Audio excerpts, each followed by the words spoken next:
Welcome to Lando Sports Discussion, your spot for authentic takes on the NFL, NBA, and all things sports. Of course, I'm your host, Lando, also known as the Duke of Debonairness, and this is part two of our 32 NFL teams in 32 minutes, where I give a complete, quick breakdown of each NFL team.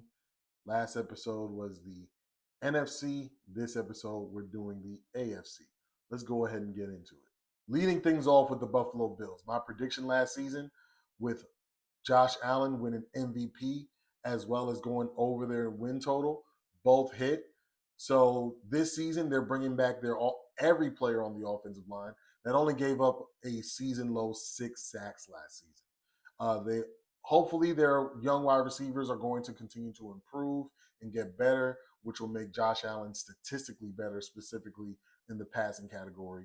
Of course, James Cook was a red zone goal line monster last season with 16 touchdowns, leading all players in rushing touchdowns. Now, on the defensive side, they're a solid defense. They're an improved defense with health, especially their best player, Matt Milano, getting back healthy. So overall, I think they're the best team far and away in their division still. So I'm going over their win total as well as their grade being an 87 B plus. Buffalo Bills over.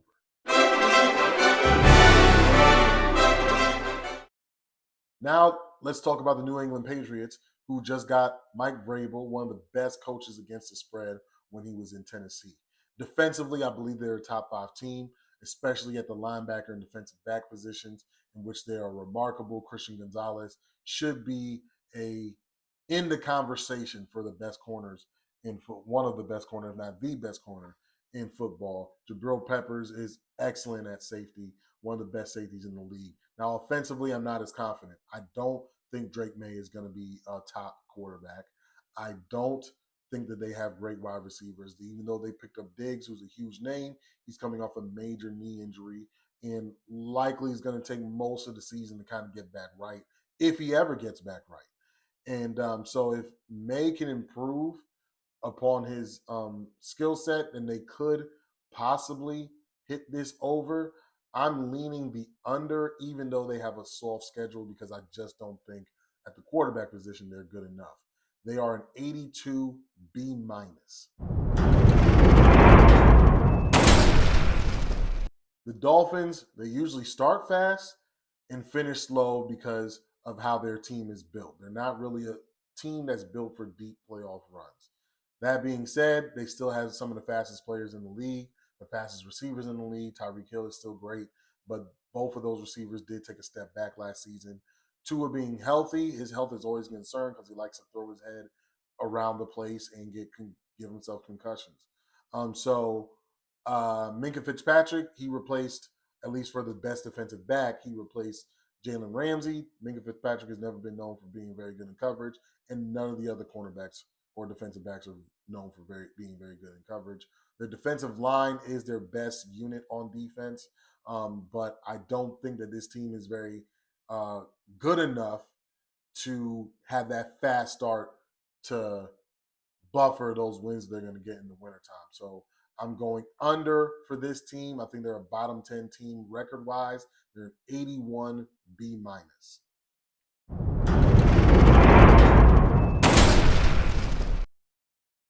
All right, now let's talk about the New York Jets, my favorite football team.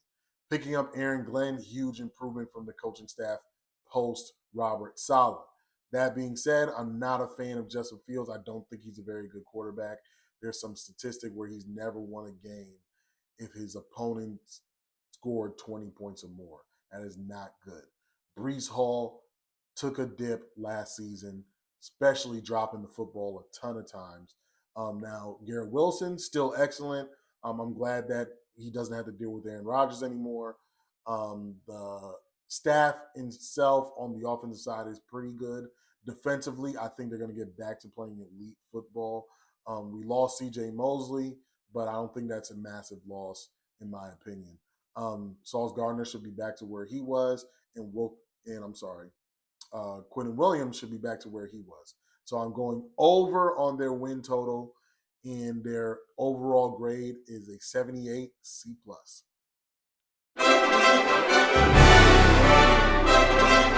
Houston is the favorite to win the division, and rightfully so. They got the best quarterback in the division. They have the best defense in the division, and they arguably have the best coach in the division. The issue is they have the worst offensive line in the division, and they may have the worst offensive line in football now that Larry Tunsil is gone. So hopefully CJ can stay upright and stay healthy, and maybe they can figure that side of this out. On the defensive side, Will Anderson, my guy, dominant football player. Stingley Jr., of course, top 5 cornerback. They're elite at their positions. Back to the offense, Nico Collins, in my opinion, is a top 5 wide receiver. So they have some of the best receiving core in football. And if Tank Dell can come back healthy, they can make the case for the best. So as long as CJ can stay healthy, I think this team should hit over their number, and their overall grade is an 83 B-.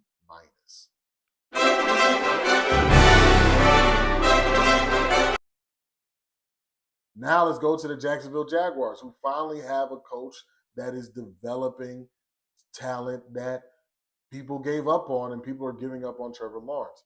Trevor has overall been a disappointment in his career, but Brian Thomas Jr. alongside Travis Hunter should make this wide receiving core a solid unit. Brian Thomas Jr. was the second best rookie in the game last season. The offensive line still has questions, and hopefully with the new offensive scheme, I think everywhere Liam Cohen has been, his team has improved by an average of 1 touchdown as far as scoring is concerned. So the Jaguars are going to be better there.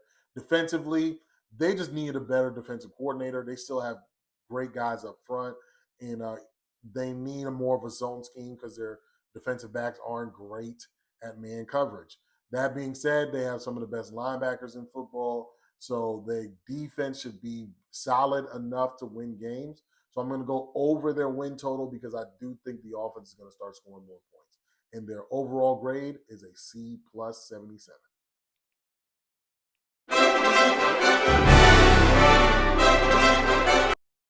Now we're going to go to the Indianapolis Colts.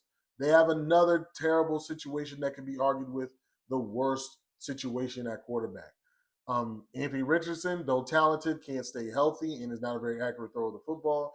Daniel Jones is Buns of Plenty. Buns of Plenty Jones, Danny Buns of Plenty, however you want to name him, that's my names for him. Anyways, if Brian Daboll couldn't fix him and he was able to coach up Josh Allen, who was horrible his first 2 seasons, I'm not thinking that anybody else can. Now, Jonathan Taylor, still one of the top running backs, even though his ability to break tackles last season dropped pretty drastically.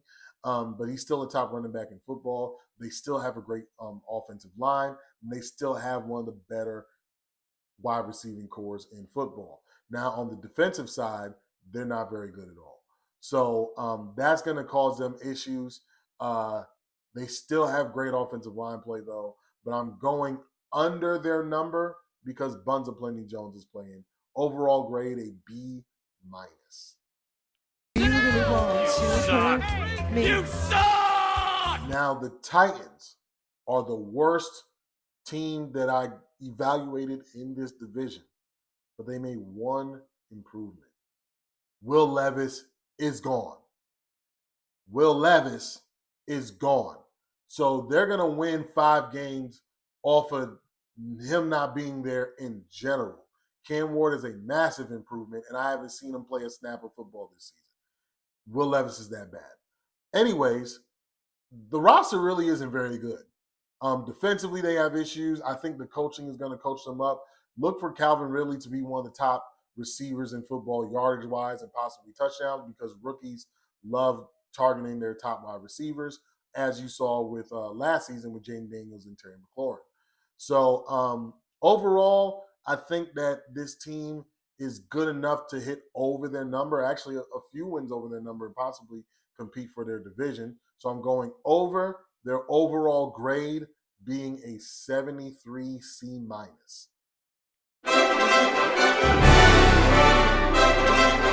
Now let's go to the best coached division in football, the AFC West, and we're going to start with the Kansas City Chiefs.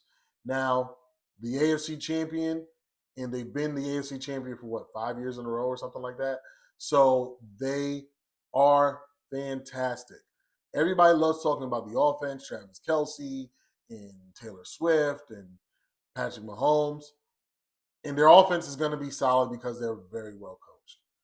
It's the defense that's the heart of this team. And they need more respect.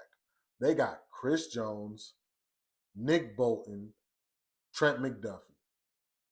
Elite players at every level. We got to start talking about their defense more.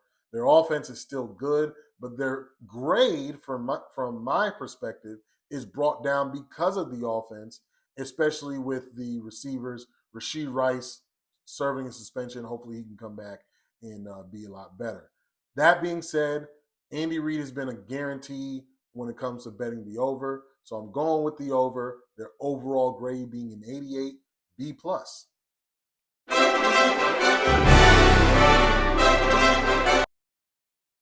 Now, the Chargers spent the offseason improving the running back position. I think Hampton is going to be a steal.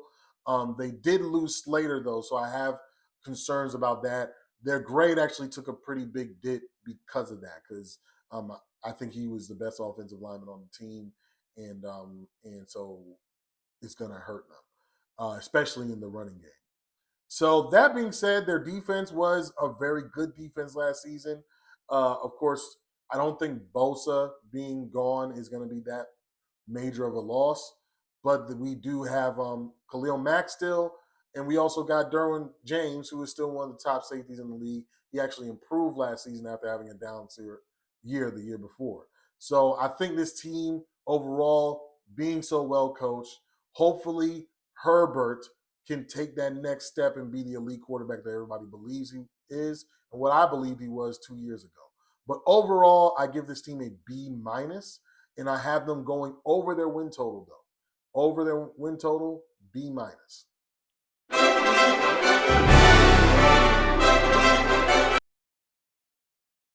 Denver was one of my worst takes last season. The issue is I still don't think that Bo Nix is as good as they're trying to make him out to be. And Peyton supposedly put together some formula that could deal with quarterback processing speed, and he was the highest he graded since Patrick Mahomes. So that's why he drafted him. I think that's a bunch of nonsense, in my opinion. They, on the defensive side, they did, of course, Patrick Surtain II, best cornerback in football. He won Defensive Player of the Year. They're great all across the defense as it is. Their defense is why they won so many games. But this team, like Washington, had a lot of outliers and didn't beat good football teams. So with them having a tougher schedule, I'm seeing regression, and I'm seeing that this team misses the playoffs, even though Sean Payton is a very good head coach. I gave them a very high grade, though, 87 B+. 87 B+ for this roster, but they missed the playoffs.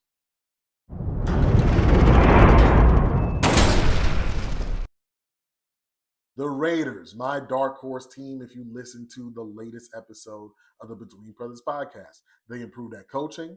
They improved at running back. They also have the guy who's going to plant his flag as being the best tight end in football in Brock Bowers. That being said, defensively, they have a lot of issues and a lot of question marks, specifically on the back end. But my belief in Pete Carroll and his scheme will be able to make average defensive backs or poor defensive backs look better. And also Max Crosby being the best pass rusher that he's coached in his career, specifically on the NFL, is going to improve that team drastically. So I don't think that the Raiders are going to be a bad team this season, even though they were the worst roster I evaluated in this division. Geno Smith indoors is actually a top quarterback, even back to his days with the Jets. So they only got one dangerous game outdoors. That's at the end of the season with Philly. But with that being said, I'm going over their win total, their overall grade, a 79 C+.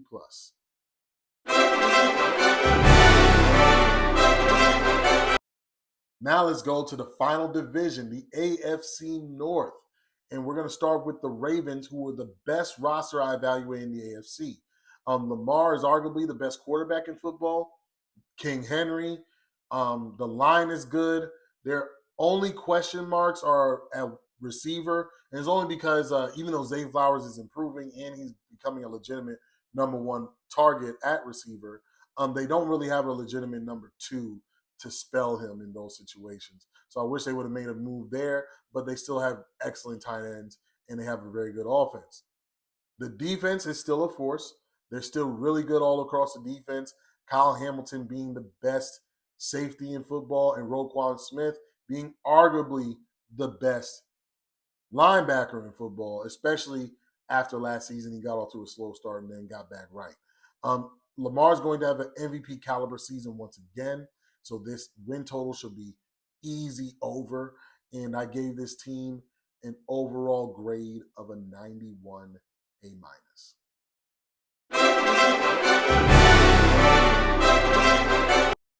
Cincinnati is one of the 5 worst organizations in football.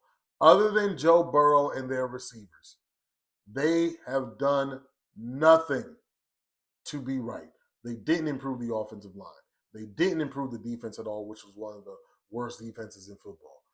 They did nothing in this offseason to improve their team except piss off Trey Hendrickson. So for some reason, everybody but Joe Burrow had to fight tooth and nail to get paid. And it's unfortunate that this team is virtually the Cowboys of the North.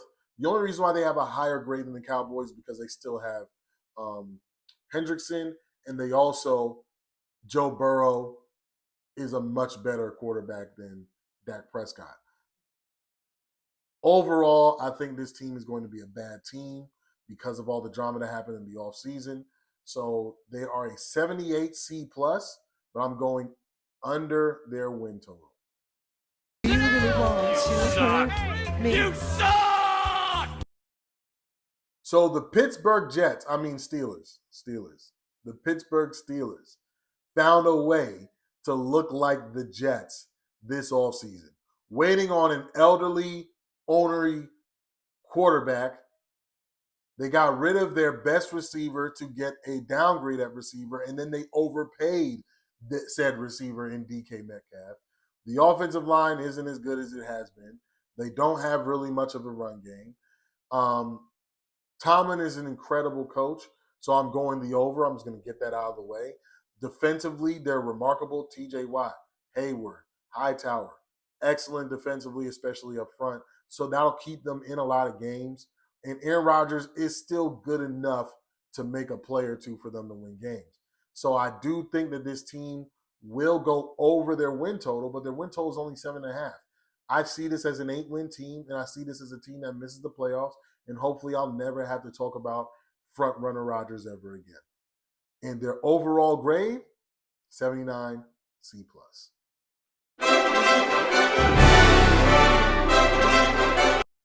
The Cleveland Browns, they are the worst decision makers in the league. You created an unnecessary quarterback controversy.